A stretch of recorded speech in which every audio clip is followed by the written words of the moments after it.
अस्सलाम वालेकुम वरहमतुल्लाहि वबरकातुहू। जनाब भाई दोस्तों की फरमाइश से माशाल्लाह दो पट्ठे आंदी ने बहुत ही खूबसूरत और माशाल्लाह क्वालिटी पट्ठे ने तो वीडियो नाल बिना रवे वीडियो स्किप न करे कि तुहानू अच्छी तरह मालूमात हो सी। तो पहले नंबर पर माशाल्लाह पट्ठ भी खा रहे हैं जनाब गब्बन पाठी ने जनाब 3.5 तो 4 महीना की कन्फर्म गारंटी शुदा। सर दोस्त फरमाइश कर देने फौजी भाई ब्लैक बीतल माशाल्लाह अमृतसरी पाठ लिया जनाब भाई दोस्तों की फरमाइश से ना ब्लैक बीतल अमृतसरी पाठ लिया ने और रेट ही बिल्कुल मकूल और माशाल्लाह कन्ना की लेंथ भी चेक कर सकते चंगे लंबे कन और चंगी वेल दे दोम वेखो बिल्कुल तीरली कर सीधी ते पैर बराबर ने तुहानू वीडियो बना के विखावनी दी। माशाल्लाह हवाना चड्डा ही चेक कर चंगा माशाल्लाह हवाना चड्डा सो और माशाल्लाह वो नस्ल जी पहले सूए च जनाब 1.5 तो 2 लीटर दूध देने वाली माशाल्लाह बकरी बनती है जनाब माशाल्लाह ताजा दूध आंदी ने कोई चौगी छिगी नहीं बिरा तो लो जनाब टोर फिर के भी खा रहे हैं। तो अगर ये नाल दी बिरा अयालियां कुल पुछो जो बकरियां चलाने वाले होंगे या किसी मंडी का विजिट कर सो नाल दी पाठ का रेट कर 35-40 हज़ार रुपए दी है लेकिन साड़ा बिल्कुल मुख्तसर रेट ही ने जनाब। अगर कोई जोड़ा ली सी जनाब 25-25 हज़ार रुपये रेट ला से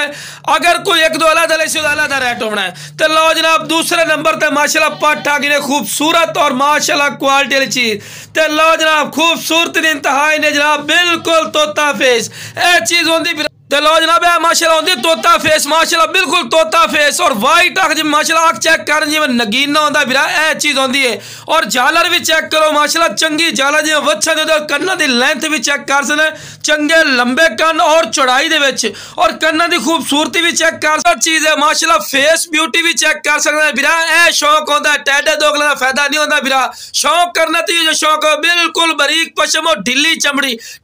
का फायदा होता कि बिरा बनने वाली चीज और कद कढ़न वाली। तो लो जनाब चारा भी खवा के भी खा रहे बिरा ए होंदी है नस्ल और क्वालिटी बिरा लख वाली चीज है बनने वाली चीज होंदी बिरा उम्र दी 7-8 महीने बिरा कोई गलत बयान नहीं करनी जी 12 महीने। तो माशाल्लाह वेल ही चेक करे चंगी लंबी वेल लंबी गर्दन दे विच और दोम वेखो बिल्कुल तीरली कर सीधी बिरा ए क्वालिटी होंदी और बिल्कुल बराबर दा थला कोई पॉइंट कम नहीं बिरा ए लख वाली चीज होंदी। किसी अयाली को चले जाओ जनाब 40-40 हज़ार रुपये जो जमदा बच्चे का मांग लेंदे पाठ दा लेकिन 7-8 महीने की बिरा पार्टी ने और साडा की रेट है जनाब सिर्फ 25 हज़ार रुपया रेट करते पे जो फिर भी प्यार मोहब्बत कर सन जिमें बिरा खुश हो सन जेड़ा बिरा इंशाल्लाह काल कर सो काल की कदर कर सा कोई नजायज रेट नहीं लेने है और माशाल्लाह जोड़ा लै सो फायदे च रसो तो शौक बिरा रखना तो है शौक होंगे ही ना और जितनी बंदा तरीफा करे फायदा कोई नहीं चीज थोड़ी अक्खें के सामने माशाल्लाह वेल वालू ए प्लस ने वेल ही चेक कर सकते हैं और खूबसूरती वालू माशाल्लाह नगीना ही ने नगीना।